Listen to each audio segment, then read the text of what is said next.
Buenos días, profesor, compañeros. Ahora mi grupo y yo les venimos a explicar los métodos de ordenamiento por selección. Y comenzará mi compañero.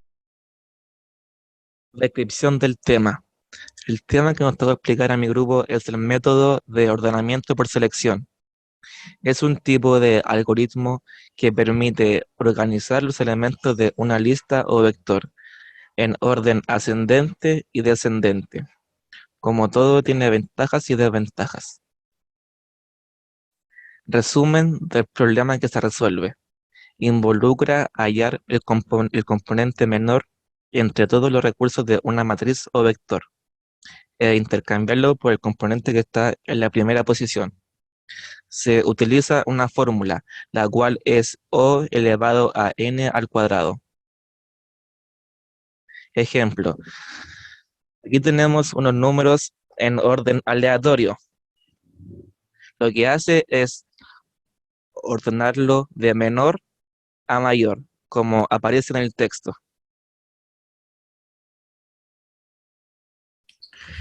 ¿Qué es el método de ordenamiento por selección? El método de ordenamiento es un algoritmo de ordenamiento que requiere de O elevado a n elevado a 2 para dar orden a una lista o vector de n elementos. El algoritmo de ordenación por selección funciona de la siguiente manera. Inicialmente recorre toda la lista para encontrar el más pequeño de todos los elementos. Una vez se completa el recorrido, el elemento más pequeño se coloca al principio de la lista de recorrido. Después, la lista de iteraciones se recorre de nuevo, pero a partir del segundo elemento. Debido a insertar el secundario encontrado al principio, ya la consideramos ordenado. El procedimiento continúa hasta que el último elemento atravesado es el elemento más pequeño de su subconjunto. Y esa es mi parte, y ahora vendría Camilo.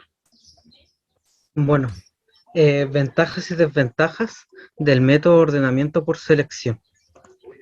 Las ventajas es que su implementación es muy fácil, no requiere memoria adicional y realiza pocos intercambios y teniendo un rendimiento constante. Sus desventajas es que es muy lento y poco eficiente cuando se trata de listas grandes o medianas, ya que tiene que realizar demasiadas comparaciones. El motivo de existir del método por selección, su motivo de existir es ordenar alguna lista o vector y darles un orden de menor a mayor para que el usuario pueda cumplir con su objetivo. Sobre la implementación general del algoritmo Python y su forma general de uso. Definimos el ordenamiento por selección usando un ciclo for, donde i indica el número de elementos ordenados, y asumimos que el primer elemento es el más pequeño. Luego, el siguiente ciclo for, donde usamos j para pasar por los demás elementos y utilizamos el elemento mínimo si j es menor. Después de encontrar el elemento más pequeño de los elementos no ordenados, se imprime la lista no ordenada y la lista ordenada por el método de selección.